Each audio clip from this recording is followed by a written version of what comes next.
Finished Manchester City 6, Leicester 3, and there were plenty more goals for us to talk about, unfortunately more for Leicester in the second half, and that does bring about another record broken, because never has a Boxing Day fixture seen 9 goals. Here to get into all that action are my good friends Shay Given and Paul Dickoff. Shay, not quite the start to the second half we all wanted. I mean, what would you put that down it was to? just, I don't know, madness. Start of the second half, it was mental. I mean, the whole game seemed a bit like that, but we felt, actually, we spoke at half time. We said, you know, if City get another goal, then they'll make some changes, put some of the younger lads on, give them opportunities. But the 3 goals they gave away at the start of the second half they're all nearly exact same, weren't they? 3 breakaway goals, and from nowhere it was 4-3. It was crazy. Yeah, it was absolutely bonkers, really. And then obviously we got the one to kind of give us that cushion, which we'll come to in a sec. But would you put it down to anything in particular, Paul? Because we did so well in the first half to control the game. It looked like 2 different teams from the first half. I think sometimes it's easy to look at the defence and have a look at the goals we conceded, but I think you've got to give Brendan Rodgers and Leicester a little bit of credit. You know, they changed the shape. They went 3 at the back, had the 2 wing backs, whereas in the first half they did 4 at the back. The 2 full backs really struggled with their width, and it allowed, going 5 at the back, it allowed their wing backs to get closer to our wide players, and we were getting a lot of the joy. And then, look, once they get the first goal, we're sitting here thinking 4-1, it's quite comfortable. Then all of a sudden they get the lift of the second goal, and once it gets to 4-3, it wasn't very comfortable. You know, sitting here at half time thinking, it's 45 minutes, great, on to the next one. But yeah, just a mad 10 minutes really, when you think about it. But then, you know, Laporte, it was a big goal, you know, the header for 5-3. And then after that, it was pretty plain sailing. But I think as much as you want to criticise and look at the defensive mistakes, I think you've got to give Leicester a little bit of credit as well, because they didn't lie down for 1 minute. No, not at all. No, as we saw, I think, you know, we singled out some of the things that they were going to threaten with before the game, and then we finally saw it, as you say, the pace from the wings and also some acute finishing as well.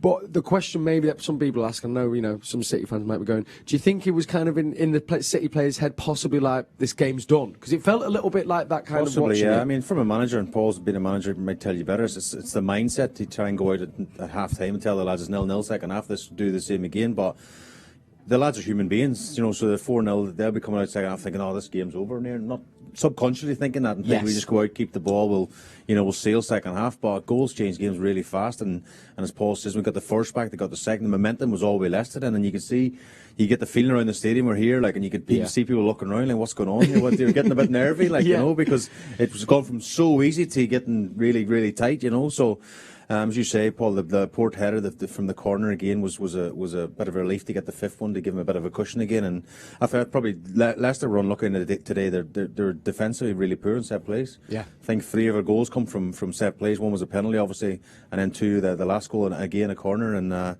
something Brendan won't be happy with. No, not at all. But I think it's a consequence, you know, talking about being 4-0 up at half time. You know, I look at their first goal, and we were talking, you know, Laporte slips, which is unfortunate. But I think if that game's tight, or it's 0-0 or 1-0, I think Ruben Diaz commits a foul there. Yeah. You know, the fact that it's 4-0 in his head, he might be thinking, I'll get a yellow card and I'm getting suspended. Yeah. You know, if it's 0-0 or a semi-final or whatever, he commits himself and makes that foul. The fact you're 4-0 up, subconsciously you think you can get away with it a little bit. We had the second goal then as well come from Lookman, which again, Shay, was kind of just a break, and well worked Leicester goal actually, that second. Yeah, one, again, I was saying it was kind of like copy and paste. The goals, the same, just seemed like the City were kind of on the attack a bit, and Leicester, but they just sprung so fast, you know. And you mentioned Lookman there, the pace he has, you know, he's difficult to catch. But again, I would like to mention Ederson as well. There was a fantastic save, you know, for one of the goals onto the bar, but another 1v1. They took a quick free kick. Everyone switched off apart from Ederson. Yes, he flew off his line and made a big block again. I can't remember the exact score at that point because we've had that many goals. That might have been 4-3. Actually. Yeah, it could have been. It could have been because it would have been 4-4. I remember Albrighton had a header as well. They looked like he sort of closed his eyes a little bit. Yeah, they had chances, and Pep will look at the game as he does all games, analyse it, and think, we've got to tighten that up, you know. Yeah. We've got to tighten that up. And what you know, off that, what do you think tightening it up is, Paul? Do you think is it stemming it at source before it comes, or maybe being a bit more organised at the back? I think not just at the back. I think maybe being a bit more organised. You know, the 3 goals they scored on the break. We love our players going forward, but we overcommitted a little bit when you're 4-0 up. That there's really no need for that to happen. You know, we're leaving ourselves sort of 2-on-2, 3-on-3 at the back. Yeah. So maybe that's it. But then you put it. Look, we've conceded 3 goals in the last 8 games before today, and so to concede 3 goals in 10 minutes, it shows you it's just a bit of a freak, really, a bit of a freaky match. And that's probably, I think, as well why we're probably feeling it, because we're not used to seeing that many goals go in. So when it does happen like that, you kind of think, oh gosh, there's panic stations. But as you say, actually, our defensive record speaks for itself, and goals as well. Obviously, we've had the most wins in a calendar year, taking over Liverpool, and that's 112 goals in a calendar year. It's frightening, isn't it? I was just saying to you guys when we were watching the game, it's like this is.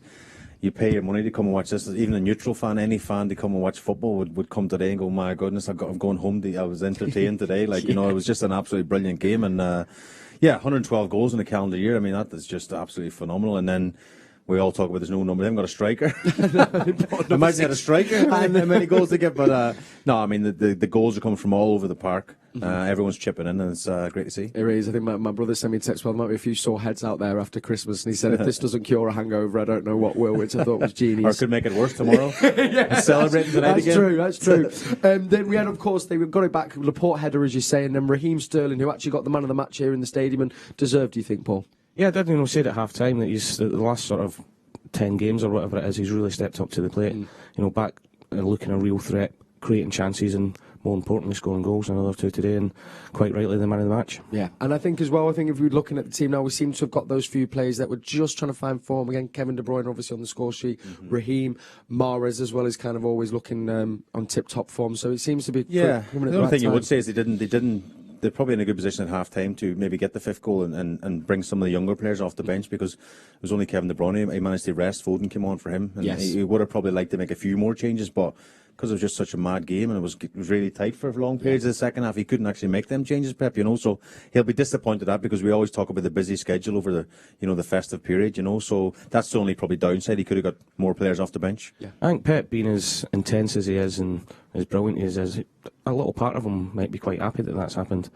You know, just to get everybody to refocus again. Yeah. You know, going into, because Brentford will be difficult, and then Brentford, Arsenal away 2 games. Whereas if we'd run out winning 6 or 7-0 again, maybe complacency can kick in, and if he finds it difficult, maybe to keep them up at that level. But the fact they've conceded 3 goals and got a bit of a fright might reset a little bit and get ready to go again. Yeah, it could be the best thing that ever happened, because I remember, I think it was a loss when we went on that winning streak, wasn't it, around this time last year, and then we won over 20 games in a row, so hopefully that might be the case this time round. Would you see maybe coming into the throw for the Brentford game, if you think maybe Foden, Grealish possibly? Yeah, possibly, yeah, but then, you know, we talk about Sterling, you know, again, man of the match tonight, he wouldn't want to get left out. I mean, Mahrez, again, some of the movements and some of the things he's done as well, but I think we talked before the game about the size of the squad, and the likes of Foden and Jack Grealish will be desperate to play. They've not played in the last couple of games now, have they? They've not started at least, so I think, you know, Pep's got that licence to give them a run out against Brentford, but as Paul says, there's, you know, a few big teams have gone there this year and really struggled to get a result. You know, Brentford is a very, very good, tricky side to play against, and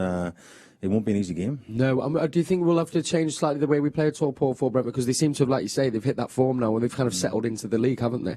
Yeah, they have. I don't think we'll change how we play. I think there will be. I mean, hopefully we don't know about Rodri and Kyle Walker, John Stones today, but there's 3 top players to come in. Yeah. Hopefully they've just been rested for the 90 minutes today with a view of that.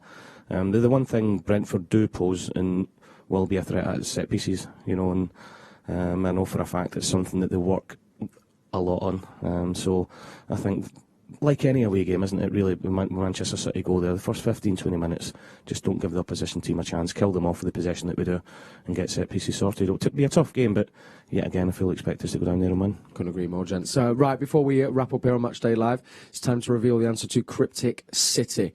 So this is where we give you 4 clues, and then we have to ask you to work out who's the player, past or present, that we are trying to work out. And well, after a bit of deliberation here, Paul, we have to give the mantle to you. We had a few guesses. Well, Willison on Twitter got it right, but the correct answer would be Mr. Paul Dickoff. Alexander Zinchenko. There you go. Now listen, I know you're thinking it might be a few dubious clues at the end there. I would also agree, because we're saying Ollie, and then Simon Cowell, X Factor, Alex, the Grinch, I think is Zinch. It's a stretch. It's a stretch. And then techno, which again, it's a stretch. Producer Daryl's been back on it, hasn't he? Yes, yeah. He's had a tough Christmas. But thank you to you all for getting in those guesses as well, gents. It's been an absolute pleasure as well. Look forward to having you back on soon, and a massive thank you to all you watching at home as well, guys. We will be back for Brentford game, and then of course Arsenal in the new year. Hopefully I'll be seeing you before then, but if not, have a very happy new year, and I hope the new year brings you everything you want and more. Thanks for watching, and we'll see you soon.